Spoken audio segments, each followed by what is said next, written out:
Halo Sobat Tumbuh, sampai jumpa kembali. Saya Lili. Kali ini kita akan membahas sebuah mental toolkit untuk bisa tetap tangguh di tengah persaingan yang ketat.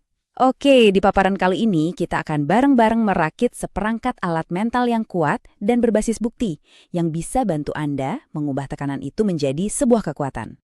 Pernah nggak sih merasa sedikit gelisah pas melihat pencapaian orang lain? Mungkin di dunia akademis, di kantor, atau bahkan pas lagi scrolling media sosial? Kita semua pernah merasakannya kok.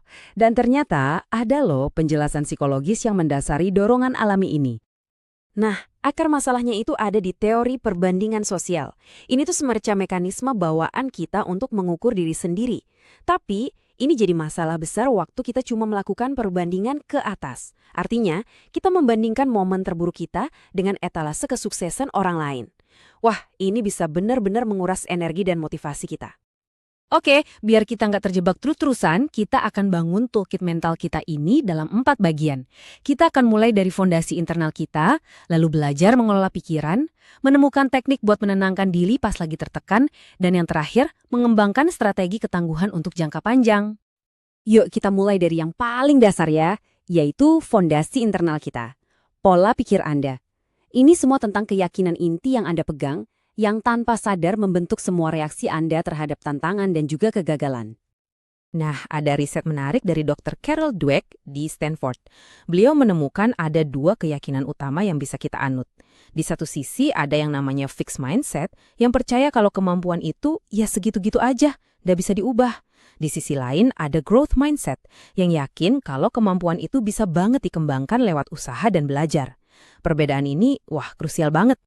Jadi dengan mengadopsi growth mindset ini, kita sebetulnya lagi mengubah cara pandang kita soal kompetisi. Kompetisi bukan lagi ancaman yang harus dihindari, tapi justru jadi peluang buat tumbuh. Kegagalan pun bukan lagi akhir dunia, tapi cuma sebuah data point yang sangat berharga. Tapi jujur aja, mengadopsi growth mindset itu nggak gampang, apalagi pas kita lagi gagal.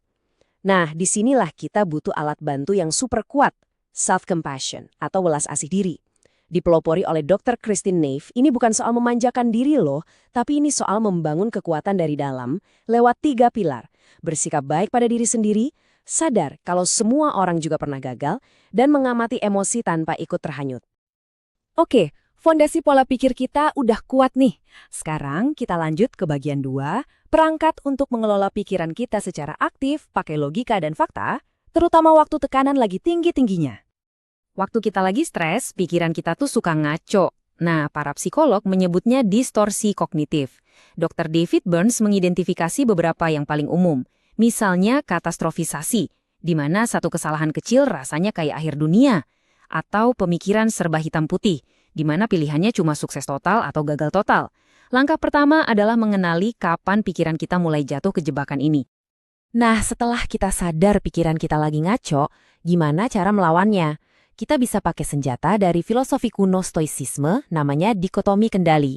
Ini latihan mental yang sangat praktis. Pisahkan dengan jelas mana yang bisa kita kendalikan, seperti usaha dan strategi kita, dan mana yang di luar kendali kita, seperti tindakan orang lain atau hasil akhirnya. Kutipan dari Epictetus ini, wah, kena banget ya. Ketenangan sejati itu datang bukan dari mencoba mengendalikan dunia, tapi dari memfokuskan 100% energi kita pada apa yang benar-benar ada dalam kuasa kita. Ini bukan soal pasrah, tapi soal efisiensi mental yang radikal. Oke, pemahaman Stoa tadi kan jangkar mental kita. Tapi gimana kalau panik udah keburu datang dan logika rasanya hilang? Nah, kita masuk ke bagian 3, di mana kita akan belajar teknik praktis untuk menjangkar fisik kita di saat-saat stres yang paling intens.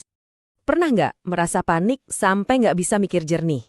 Nah, itu namanya pembajakan amigdala, di mana otak emosional kita mengambil alih. Buat momen-momen kayak gini, kita butuh perangkat yang praktis dan fisik. Salah satu yang paling efektif adalah teknik grounding 5-4-3-2-1 ini. Teknik mindfulness barusan itu ampuh banget buat meredakan panik sesaat.